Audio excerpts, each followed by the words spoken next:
अनुगुल जिला आठमल्लिक उपखंड अंतर्गत बइंडा कल्याण मंडप ठारे बाबा धवलेश्वर वेब मीडिया महासंघ पक्षर एक भव्य स्वागत संबर्धना महोत्सव अनुष्ठित हो जायछि। महासंघर स्थायी सभापति करुणाकर नायकों सभापतित्व में आयोजित यह उत्सव को अतिथि माने प्रदीप प्रज्वलन कर आनुष्ठानिक भाव शुभारंभ करथिले।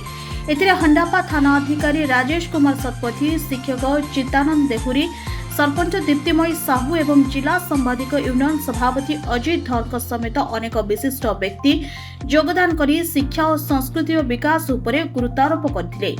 चलित वर्षर कृति मैट्रिक युक्त 2 छात्र छात्री वरिष्ठ नागरिक मंच और पंचायतधारा वेटरान एसोसिएशन सभापति एवं स्थानीय पाला गायक मानक मानपत्र और उत्तरीय दे संबोधित करा जायतिला।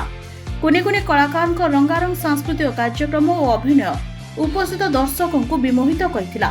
शेष में महासंघर साधारण संपादक दीपक कुमार साहू समस्त धन्यवाद अर्पण करथिले। महासंघर सदस्यों सहयोग में समग्र कार्यक्रम बेस शांति श्रृंखलार सहित संपन्न होइछि।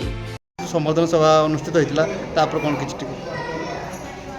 एटा हमरो वेब मीडिया भाई मानक तरफ गोटे भलो इनिशिएटिव खास करी हमरो जो छात्र छात्री माने ताकर एग्जाम रे रिजल्ट करिसथि ताको पई आ बाकी सब स्टूडेंट मानक गोटे इंस्पिरेशन आम एरिया यार गोटे पॉजिटिव मेसेज सब बेले रही छुआ मैंने भी निजे इंस्पायर करें भल भाई आज प्रोग्रामटा आज बाबा धवलेश्वर वेब मीडिया तरफ जो संबर्धना सभा अनुष्ठित होता आप कौन आप कहे? आज मो अनुगुल जिला सांबादिक यूनियन सभापति अजित कुमार धर बइंडा रे अनुष्ठित धवलेश्वर वेब मीडिया संघर एक संबर्धना उत्सव रे योगदान करिछि।